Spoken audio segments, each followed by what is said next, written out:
그날 문을 두드리는 소리가 들렸습니다. 똑똑똑.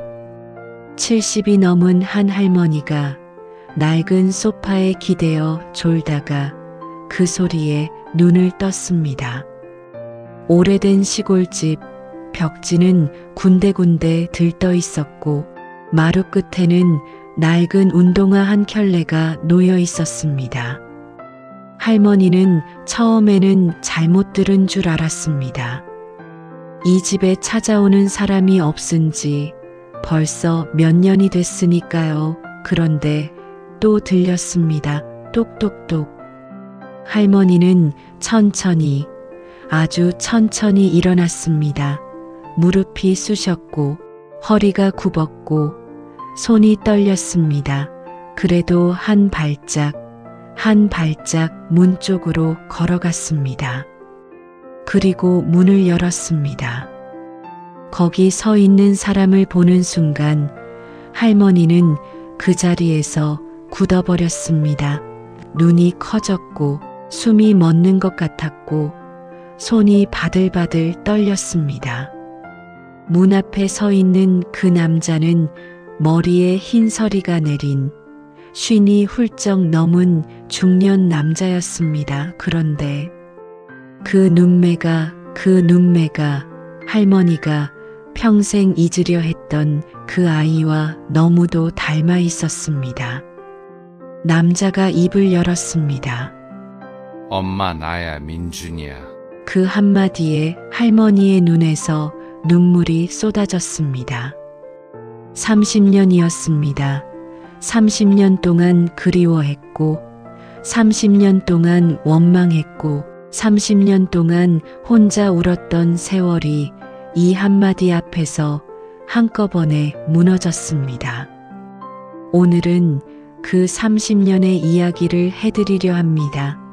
천천히 함께 가보겠습니다. 가난했던 시절, 그래도 행복했던 날들. 때는 1990년대 초반 경상북도 작은 농촌 마을의 이야기입니다. 최순자 씨는 그 마을에서 남편과 아들 하나를 데리고 살았습니다. 남편은 공장을 다녔고 순자 씨는 밭일을 했습니다. 먹고 살기 빠듯했지만 그래도 행복했습니다. 아들 이름은 민준이. 눈이 크고 웃으면 보조개가 패이는 영리한 아이였습니다. 순자 씨는 아침마다 민준이 도시락을 직접 쌌습니다. 반찬이라야 계란 프라이 하나, 김치 조금이 전부였지만 아이는 늘 맛있다고 했습니다. 학교를 마치고 돌아오는 민준이를 마당에서 기다리는 것이 순자 씨의 낙이었습니다. 엄마하고 달려오는 그 발소리가 순자 씨한테는 세상에서 제일 좋은 소리였습니다. 그런데 민준이가 중학교에 들어가던 해였습니다. 남편이 일하던 공장이 문을 닫았습니다. 갑자기였습니다. 아무런 예고도 없이 남편은 다른 일을 찾아다녔지만 쉽지 않았습니다. 빚이 생겼고 집안 분위기는 점점 어두워졌습니다. 민준이는 그런 것도 아는지 모르는지 그냥 묵묵히 공부를 했습니다. 밤늦게까지 책상에 앉아서 작은 스탠드 불빛 아래 연필을 쥐고 있었습니다. 순자 씨는 그 뒷모습을 문틈으로 바라보면서 속으로 울었습니다. 이 아이만큼은 제대로 키워야 한다. 그 다짐이 순자 씨의 하루하루를 버티게 해주었습니다. 균열, 그리고 아들의 오해. 민준이가 고등학교 2학년이 되던 해였습니다. 그해 봄, 남편이 쓰러졌습니다. 뇌출혈이었습니다. 수술을 했지만 남편은 한쪽 몸이 마비된 채로 병원 신세를 지게 됐습니다. 순자 씨는 그때부터 완전히 혼자가 됐습니다. 병원비, 생활비, 민준이 학비 모든 것을 혼자 감당해야 했습니다. 낮에는 밭일을 하고 저녁에는 식당에서 설거지를 하고 밤에는 공장 부업을 했습니다. 잠을 4시간도 채 못 자는 날이 많았습니다. 그러다가 어쩔 수 없는 선택을 해야 하는 순간이 왔습니다. 시동생이 도시에서 가게를 하고 있었는데 순자 씨에게 제안을 했습니다. 형수님, 제가 형수님이랑 조카를 도와드리고 싶은데 한 가지 조건이 있어요. 민준이를 제 집으로 보내주시면 책임지고 대학까지 보낼게요. 순자 씨는 처음에는 거절했습니다. 그런데 현실은 냉정했습니다. 병원비 독촉장이 날아왔고 전기가 끊길 위기가 왔고 민준이 수업료가 밀렸습니다. 순자 씨는 밤새 울었습니다. 그리고 결심을 했습니다. 민준아, 엄마가 할 말이 있다. 작은아버지 집에 가서 살아라. 거기서 학교 다니고 공부해라. 싫어. 나 안 가. 엄마랑 있을 거야. 민준이는 울면서 버텼습니다. 그런데 순자 씨는 그 눈물을 보면서도 표정을 굳혔습니다. 흔들리면 안 됐습니다. 한 번만 흔들리면 아이를 놓아줄 수가 없을 것 같았습니다. 그래서 차갑게 말했습니다. 가야 해. 엄마 짐 되지 마라.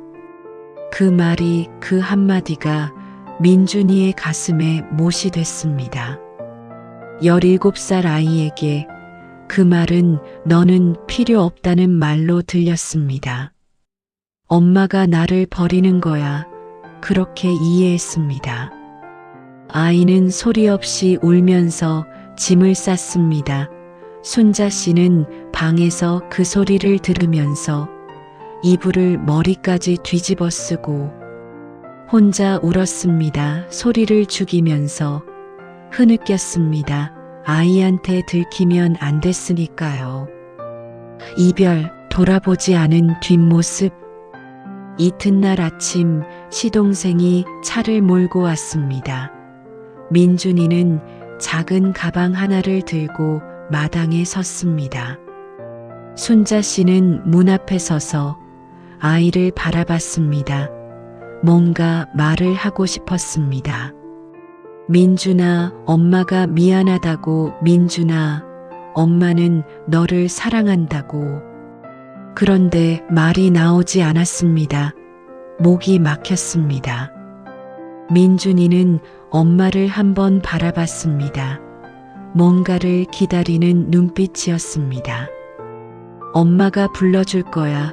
엄마가 안아줄 거야. 기다렸습니다. 그런데 순자 씨는 아무 말도 하지 않았습니다. 민준이는 천천히 고개를 돌렸습니다. 그리고 차에 올라탔습니다. 차가 출발했습니다. 민준이는 한 번도 돌아보지 않았습니다. 그 뒷모습이, 그 작은 뒷모습이 순자 씨 가슴에 평생 박혔습니다. 그날 이후 연락이 끊겼습니다. 민준이는 대학에 붙었습니다. 그 소식을 시동생이 전해줬을 때 순자 씨는 마당에 나가서 한참 하늘을 바라봤습니다. 잘 됐다. 잘 됐어. 눈물이 흘렀지만 기쁜 눈물이었습니다. 그런데 민준이는 그 소식을 엄마에게 직접 알리지 않았습니다. 그때 순자 씨는 알았습니다. 아, 이 아이가 나를 많이 원망하는구나. 그래도 괜찮다고 생각했습니다. 원망해도 괜찮아. 잘 살아주기만 하면 돼. 그게 엄마였습니다. 30년이라는 이름에 강. 세월이 흘렀습니다. 10년이 흘렀습니다. 20년이 흘렀습니다.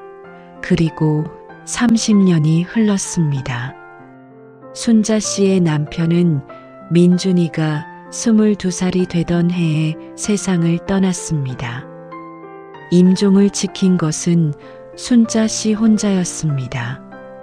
남편은 마지막 순간에 이렇게 말했습니다. 남편, 민준이 보고 싶다. 응. 보고 싶. 나도 보고 싶어. 그날 밤 순자 씨는 민준이한테 전화를 했습니다. 처음 거는 전화였습니다. 그런데 전화를 받지 않았습니다. 다음 날 다시 걸었습니다. 또 받지 않았습니다. 결국 시동생에게 연락해서 아버지 장례를 알렸습니다. 민준이는 장례식장에 왔습니다. 그런데 어머니와 눈이 마주쳤을 때 고개를 돌렸습니다. 순자 씨는 그 모습을 보면서도 아무 말도 하지 않았습니다. 아직 원망이 남아있구나. 괜찮아. 아직 어린 거야. 30년 일만 950일. 순자 씨는 시골집에서 혼자 살았습니다. 봄에는 마당에 꽃씨를 뿌리고, 여름에는 텃밭을 가꾸고, 가을에는 김장을 하고, 겨울에는 긴 밤을 혼자 보냈습니다. 밤이 되면 민준이 어릴 적 사진을 꺼내봤습니다. 그 사진 속 아이는 웃고 있었습니다. 보조개를 드러내며 환하게 웃고 있었습니다. 순자 씨는 그 사진을 어루만지면서 조용히 중얼거렸습니다. 민준아, 밥은 먹고 사니? 건강은 괜찮니? 엄마는 괜찮아. 괜찮지 않았습니다. 외로웠습니다. 뼛속까지 외로웠습니다. 그래도 아이가 잘 살고 있을 거라는 생각이 그 외로움을 버티게 해줬습니다.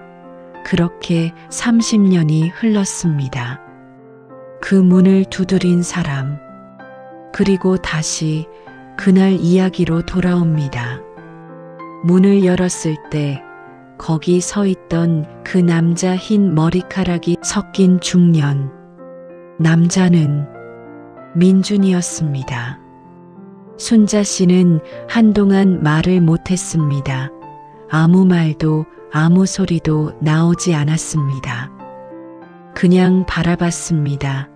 30살이 넘은 세월의 흔적이 그 얼굴에 새겨져 있었지만 그 눈매만은 분명히 순자 씨가 기억하는 그 아이였습니다. 민준, 엄마, 나야. 순자 씨는 대답을 못했습니다. 눈물이 먼저 나왔습니다. 민준이도 눈이 빨개졌습니다. 두 사람은 그냥 서서 서로를 바라봤습니다. 30년 만의 만남이었는데 할 말이 너무 많았는데 아무 말도 나오지 않았습니다. 민준이가 한 발짝 다가섰습니다. 그리고 팔을 벌렸습니다. 순자 씨는 그 순간 무너지듯 아들 품에 안겼습니다. 엄마, 민준아. 두 사람은 그 자리에 서서 한참을 울었습니다. 마당에 내려앉은 늦은 오후 햇살이 그 두 사람을 조용히 감쌌습니다. 칠파트 30년 만에 마주 앉은 밥상. 순자 씨는 아들을 집 안으로 들였습니다. 오래된 밥솥에 밥을 안치고 냉장고를 열어 반찬을 꺼냈습니다. 김치, 된장찌개, 멸치볶음. 화려하지 않았습니다. 예전과 똑같이 소박했습니다. 그런데 민준이는 밥상을 보는 순간 눈물이 차올랐습니다.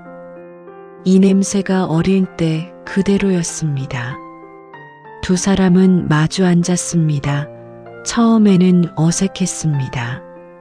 30년이라는 시간이 두 사람 사이에 높은 벽처럼 서 있었습니다. 엄마 밥 잘 먹고 사셨어요? 그럼. 잘 먹었지. 너는? 저도요. 근데 엄마 많이 야위셨다. 예전보다 많이. 괜찮아, 나이. 들면 다 그렇지. 엄마, 나 엄마한테 오래 화났었어요. 엄마가 나를 버린 줄 알았거든요. 그때 그 말 기억해요? 진 되지 말라고. 기억하지. 그 말이 얼마나 독한 말인지도 알았어. 그래도 해야 했다. 왜요? 왜 그래야 했어요, 엄마? 나중에 얘기하자. 일단 밥 먹어. 민준이는 더 묻지 않았습니다.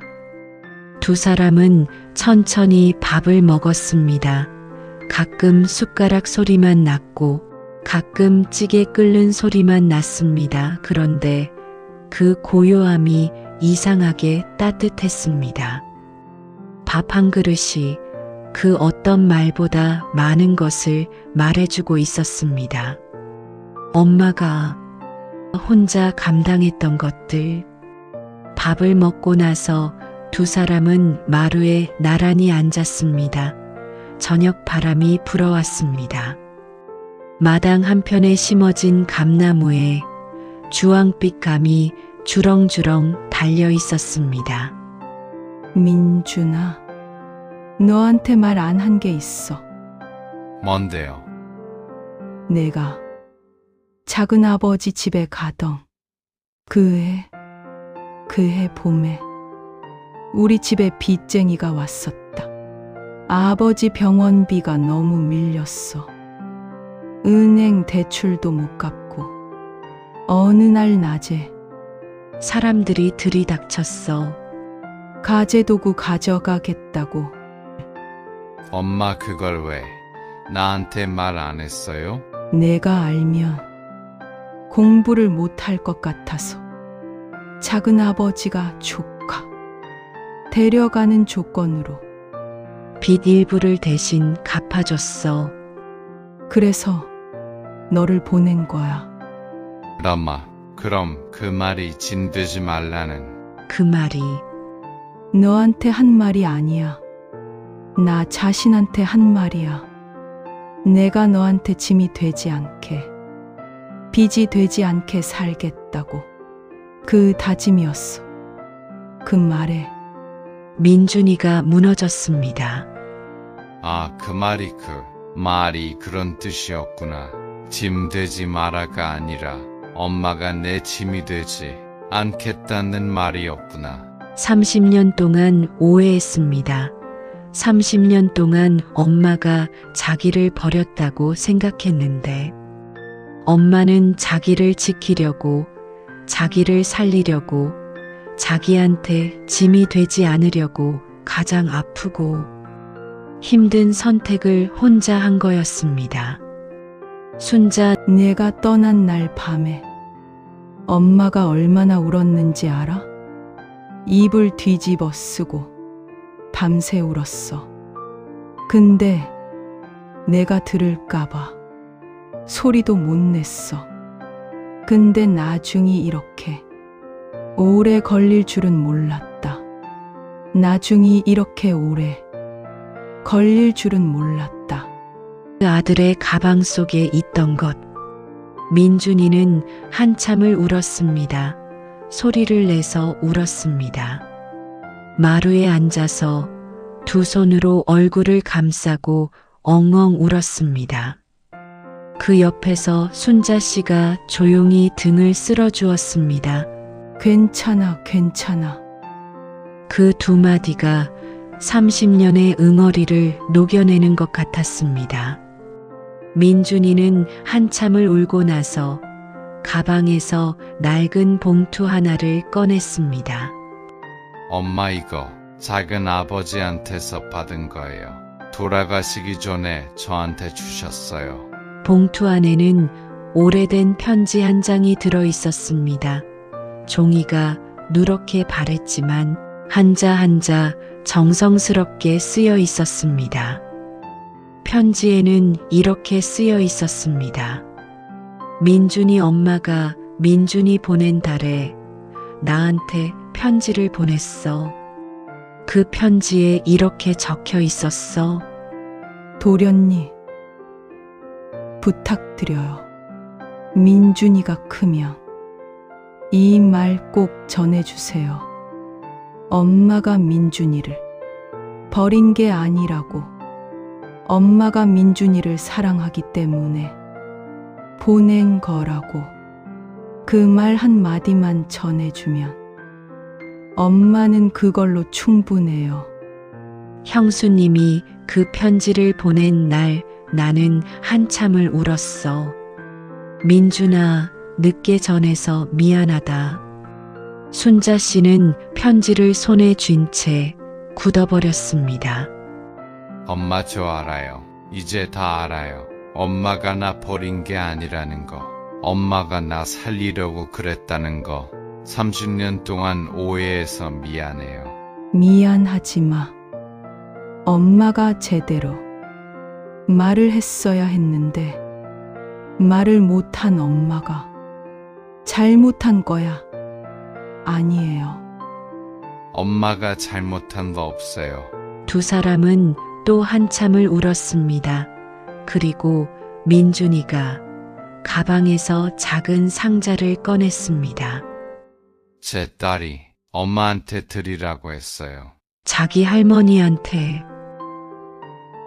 딸, 상자 안에는 손편지 한 장이 들어 있었습니다. 삐뚤빼뚤한 어린아이 글씨로. 할머니, 저는 아빠한테 할머니 이야기 들었어요. 할머니가 아빠를 정말 사랑하신다는 거 알아요. 빨리 만나고 싶어요. 사랑해요, 할머니. 순자 씨는 그 종이를 두 손으로 꼭 쥐었습니다.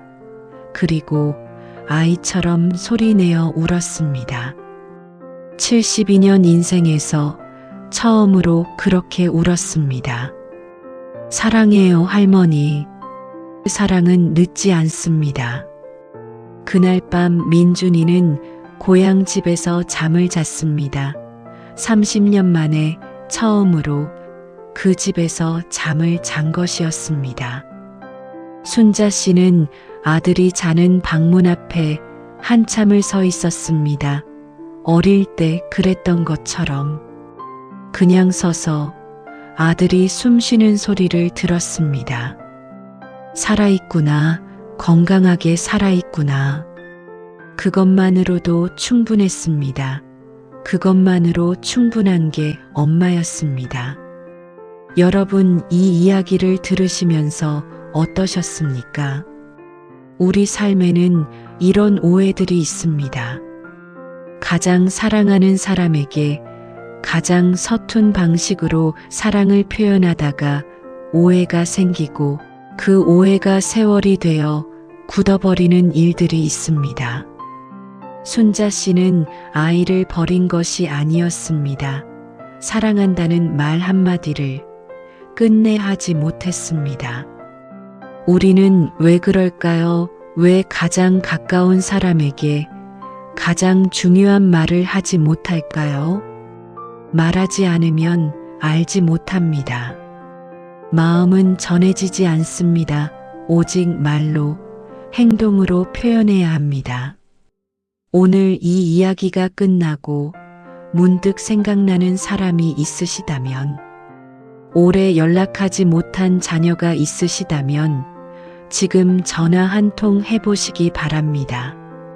보고 싶다고, 미안했다고, 사랑한다고. 그 말 한마디가 30년의 오해를 녹일 수 있습니다. 민준이는 일주일 후에 아내와 딸을 데리고 다시 고향 집을 찾아왔습니다. 12살 손녀가 뛰어와서 할머니 품에 안겼습니다. 할머니, 순자 씨는 그 아이를 꼭 안으면서 눈을 감았습니다. 이 온기가, 이 따뜻함이 30년을 기다려온 것이었습니다. 사랑은 늦지 않습니다. 표현하기에 늦은 사랑은 없습니다. 오늘이, 지금 이 순간이 가장 빠른 때입니다. 오늘도 긴 시간 함께 해주셔서 진심으로 감사합니다. 이 이야기가 여러분 가슴에 오래오래 남아 따뜻한 씨앗이 되길 바랍니다.